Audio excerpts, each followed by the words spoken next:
Bismillahirrahmanirrahim. Rabbi shrah li sadri wa yassir li amri wahlul uqdatam min lisani yafqahu qawli.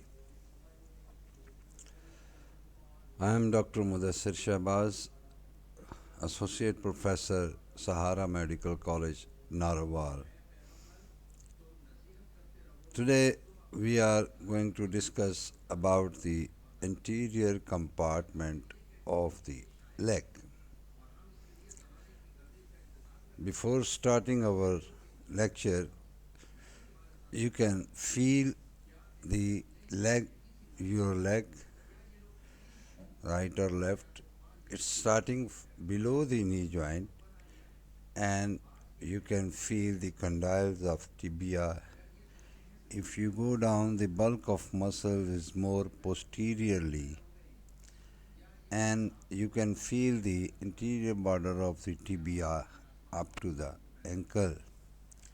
And also, if you roll down your hand on the medial side, the whole surface of the tibia can be palpated. It means that this is subcutaneous. This surface of tibia can be felt. And if you go low down, you feel two projections, one on the medial and other on the lateral side at the ankle. One is the medial epicondyle on the medial side and lateral epicondyle on the lateral side. And if you go down, you can roll your hand over the dorsum of the foot, and if you move your fingers or dorsiflex your foot over the ankle joint, you can feel certain tendons which are felt by the movement of the big toe as well as the little toes. So, keeping these things in mind, now we are going to discuss about the anterior compartment of the leg.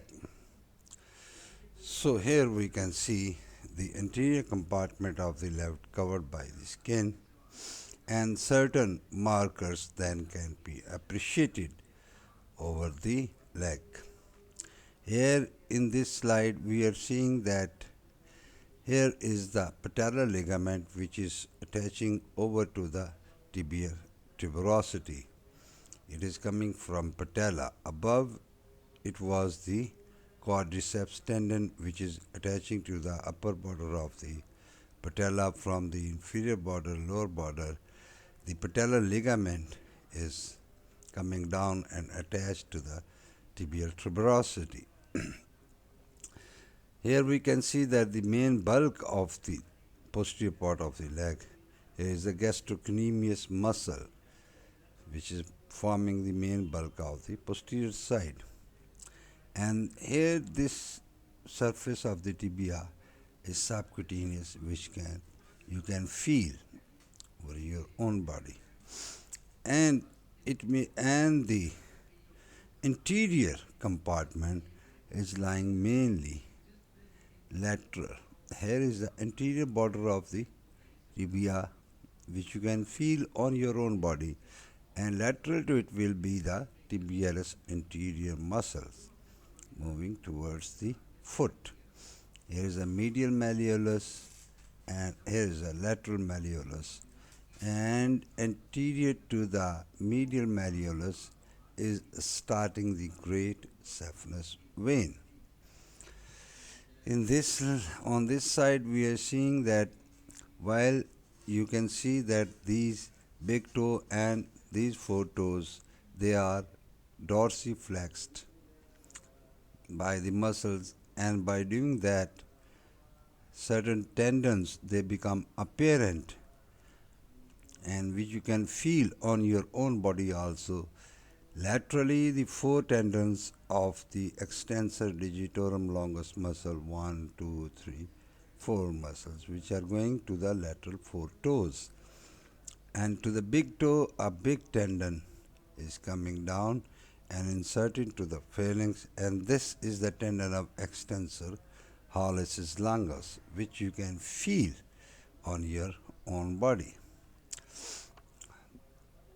And here is the extensor digitorum longus muscles, lateral malleolus, medial malleolus.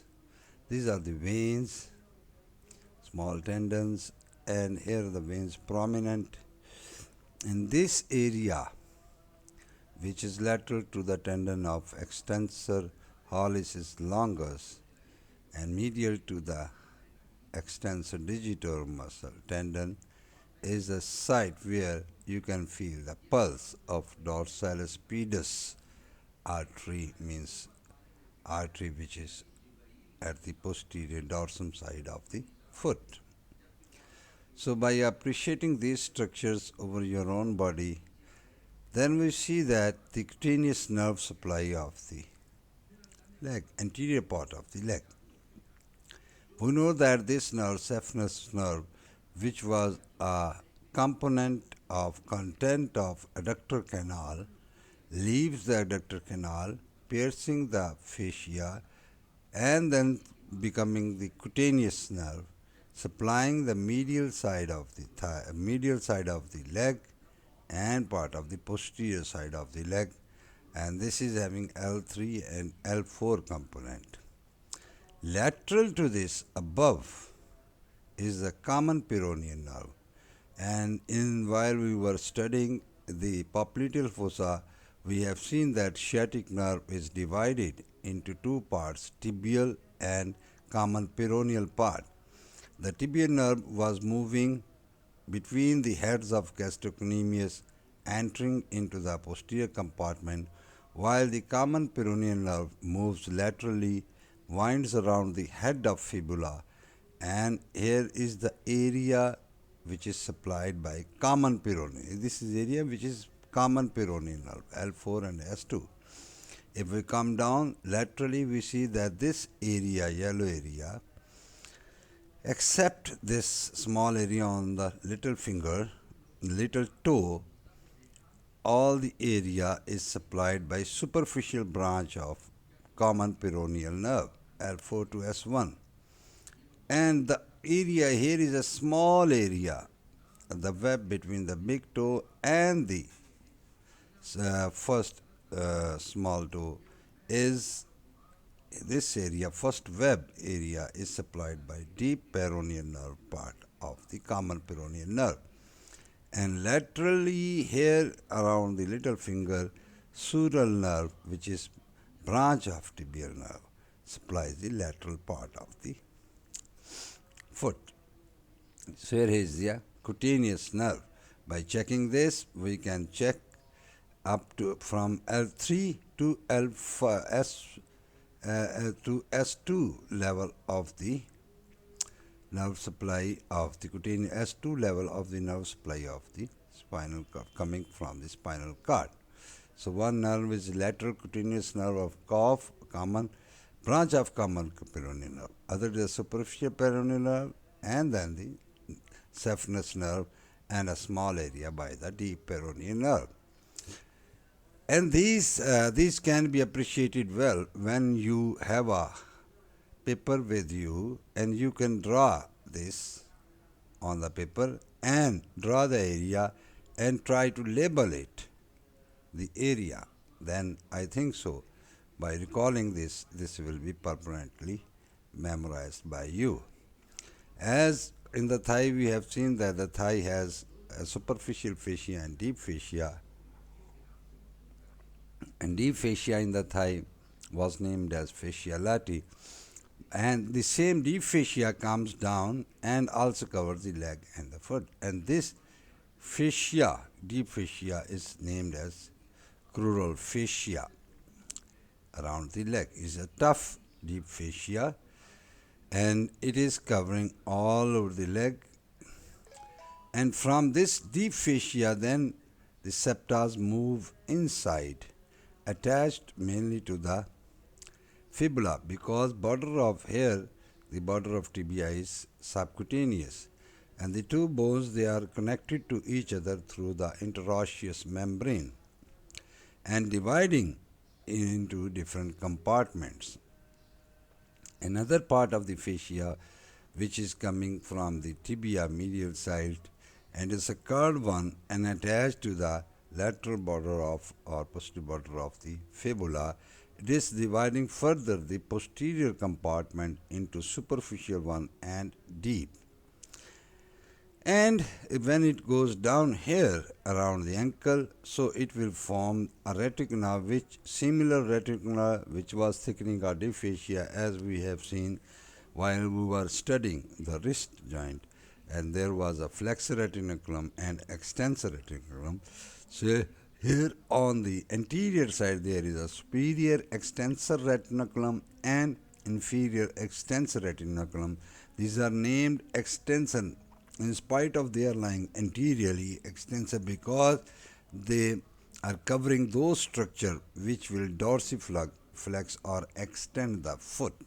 That's why they are named as superior extensor retinaculum and inferior extensor retinaculum. Now, while we are discussing the superficial structures, so main superficial, one of the structure superficial veins are great saphenous vein and small saphenous vein. If we look at the great saphenous vein, now we can recall that here is the dorsal venous plexus, and on the medial side, anterior to the medial malleolus, the network is forming a main vein which is great saphenous vein. It is running upward on the medial side of the leg, medial to the tibia, and reaching up to the medial side of the knee joint, just you can say anteromedial of the knee joint, and that is then it is running upward on the medial side of the thigh, upward up to the saphenous foramina, which is located 4 centimeter lateral and below the inguinal ligament, lateral to the pubic tubercle, 4 centimeter and below this inguinal ligament. Here is the saphenous opening, and this great saphenous vein is then entering into the femoral vein. So here is the great saphenous vein, which is a superficial structure. Here we can see the small saphenous vein, which is posterior to the lateral malleolus, and then it is running inwards, coming on the posterior side in the midline of the posterior side of the leg, running upward, and here is the opening in the deep fascia, and then it joins the popliteal vein in the popliteal fossa. So it is a small saphenous vein, it's a great saphenous vein. Now here we see that these superficial veins, the great saphenous vein, which is of very clinical importance, is connected to the deep veins of the leg through perforators. Above the medial malleolus, here we see 3 perforators, upper, middle, and lower. Through these perforators, this great saphenous vein is connecting to the posterior tibial vein or the deep veins of the leg. Through these perforators, the blood from the superficial vein enters into the deep vein. So these perforators are very important, and these are named as posterior tibial perforators or cocket perforators. When we reach up to the knee joint and below is the condyles of the tibia, here again paratibial perforators are present, which will connect the superficial veins to the deep veins. And when we come into the thigh, we again see the perforators which will be present in the adductor canal as well as in the femoral triangle. So these perforators again connected to the deep veins so that the superficial blood can be pumped upward to the veins. Here again there will be a valve from the saphenous vein where it is joining the femoral vein, and here shown the superficial veins which are joining superficial epigastric veins, superficial circumflex iliac artery and veins, superficial external pudendal, and these veins will join the saphenous vein at the saphena opening, a great saphenous one at the saphenous opening. So the importance of these perforators to tell you is that these perforators are guided by the valves, and then when the deep muscles of the leg and thigh they contract, they push the blood upward, and then when it relaxes, it creates a negative pressure inside, which sucks the blood from the superficial vein into the deep veins.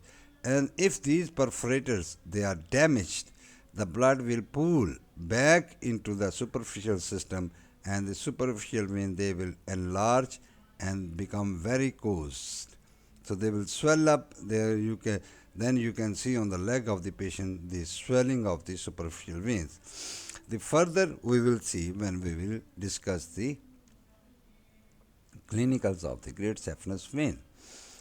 Now here is the divisions of the compartments of the leg. This the deep fascia of the leg. The septa from this deep fascia of the leg extend inward.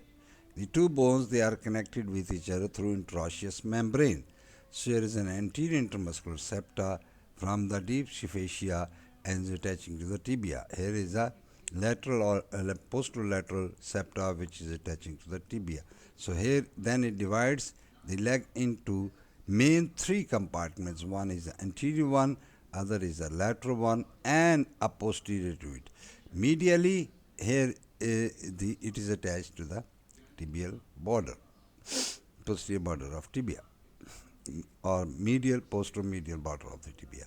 So here is the again here we can see that a septa from the deep fascia is curving inside and is attached to the fibula.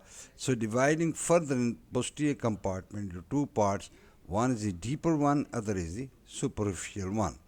So actual compartments are four, but first three compartments, anterior, posterior and lateral, but the posterior compartment is further subdivided by a septa into deeper one and the superficial one. Another thing which you can appreciate that here each compartment is having its own neurovascular component. Here is the neurovascular component just anterior to the interosseous membrane. Here is the anterior neurovascular bundle. Here is the lateral neurovascular bundle, and here is the posterior neurovascular bundle, supplying these each compartment individually. Now the muscles, the main muscles of the anterior compartment. We are concerned now here with the anterior compartment of the leg. So main are the three muscles, 1, 2 and 3. We will see their origin, insertion and action, and nerve supply. So tibialis anterior, extensor ollis longus, extensor digitorum longus, and peroneus tertius are the muscles of the anterior compartment of the leg. We will study them individually. So first muscle is tibialis anterior. Here we can see the tibialis anterior. So we can see that it is arising from the lateral surface of the tibia, from the lateral condyle of the tibia, running downward, crossing anterior to the ankle joint, and inserted over here the cuneiform, medial cuneiform, and here is the base of the metatarsal, so attached over here. So if you look at its attachment, when it will pull, it will definitely dorsiflex the foot over the ankle joint, and because of its medial attachment to the medial cuneiform and first metatarsal, it will definitely inverse the foot.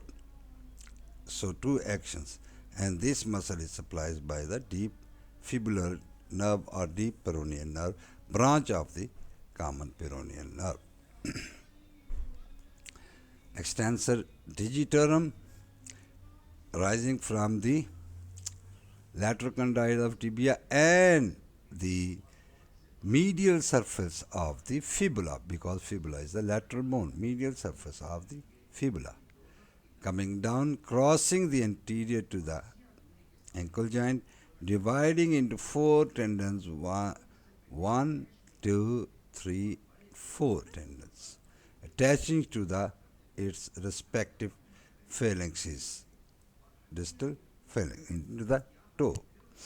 And by their attachment, you can appreciate very well. You can perform this function on your foot also by dorsiflexing your fingers. I think so. When you read the action, as you read the action of the tibialis anterior, so try to dorsiflex your foot and invert your knee. That is the plantar surface of the foot turning medially. By doing this, you can very well understand the action of tibialis anterior. Similarly, the action of digitorum longus can be seen on your foot by dorsiflexing your the four toes, lateral four toes. Extensor hallucis longus, so is located deep to the extent of digitorum longus and tibialis anterior, and it will, here we are seeing it, and it is originating from the medial surface of the fibular shaft below the extensor digitorum longus, and tendon is crossing anteriorly and running and is attached to the phalanx of the big toe. So it will act only on the big toe and it will extend the big toe, dorsiflex the big toe, and this function you can also perform on your body and see the dorsiflexion of the big toe, which is performed by the extensor hallucis longus. Again, this is supplied by the deep peroneal nerve branch of the common peroneal nerve. Fibularis tertius, although the fibularis muscles, they are considered to be the muscles of the lateral compartment of the leg, but this peroneus tertius is included into the anterior compartment because of its location in the anterior compartment and also its action and nerve supply. So here we are seeing the peroneus tertius. It is originating from the fibula below the extensor hallucis, and it is running downward, crossing the ankle joint and attached to the metatarsal of the little toe. So fifth one, metatarsal of the fifth toe or the little toe of the foot. And if you see its attachment, so its flexion, its action will be dorsiflexion of the foot and eversion. So this tibialis anterior was here attached and it was producing the dorsiflexion and inversion, but this peroneus tertius is performing dorsiflexion and eversion, and it is supplied by the deep fibular nerve. So that's why this muscle is included into the anterior compartment of the leg. There are three other muscles which are located at the dorsum of the foot. We will see them when we will discuss the dorsum of the foot.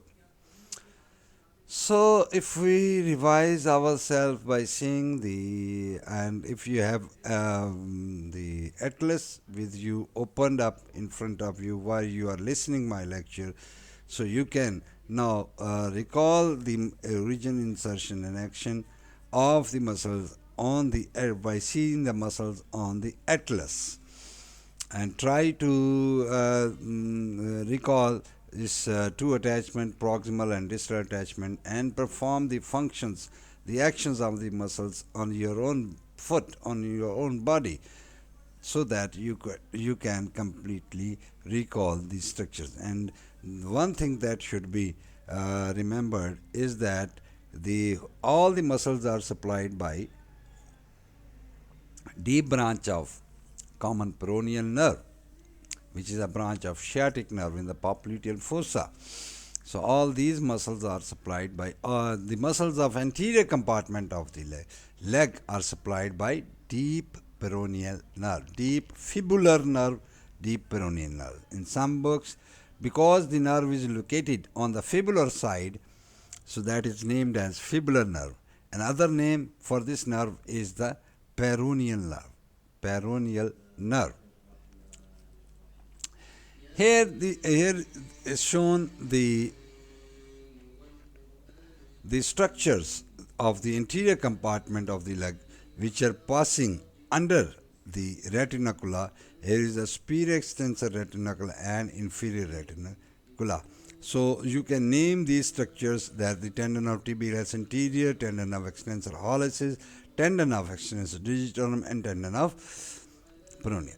And along with that, the neurovascular bundle will also pass into the foot deep to this retinacula. And this neurovascular bundle, obviously the artery will be coming from the anterior tibial artery, and the branch, the nerve is the deep peroneal nerve, which is branch of the common peroneal nerve, common fibular nerve. So, first structure, neurovascular, is the anterior tibial nerve. And before that, again, we have seen this. So we will discuss the neurovascular of the anterior compartment of the leg, that is anterior tibial artery, its branches, anterior tibial artery and branches, and further the location of the neurovascular bundle, relation of the neurovascular bundle within the leg by seeing the cross section, and then the deep peroneal nerve, and then we will discuss about the clinical reference, and dorsal foot will be studies. Here I will show you only the two slides. One is that showing the retinacula is the superior extensor retinaculum. Here is the inferior extensor retinaculum.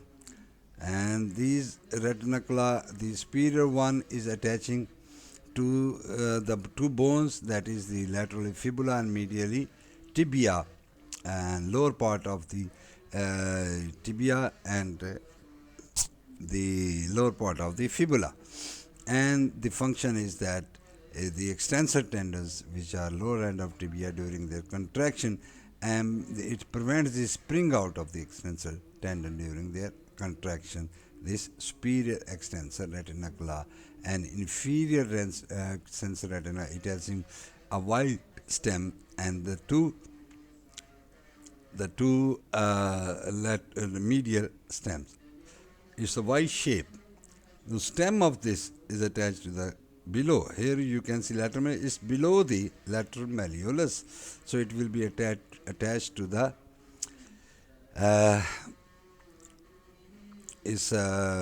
superior surface of the calcaneum, which is non-articulating. You can very well imagine here.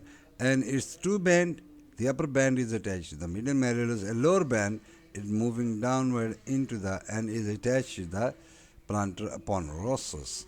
So these two these are seen here. So we will discuss it with that thing, and inshallah in the next lecture we will see the neurovascular of anterior compartment of the leg, anterior tibial artery and the nerve.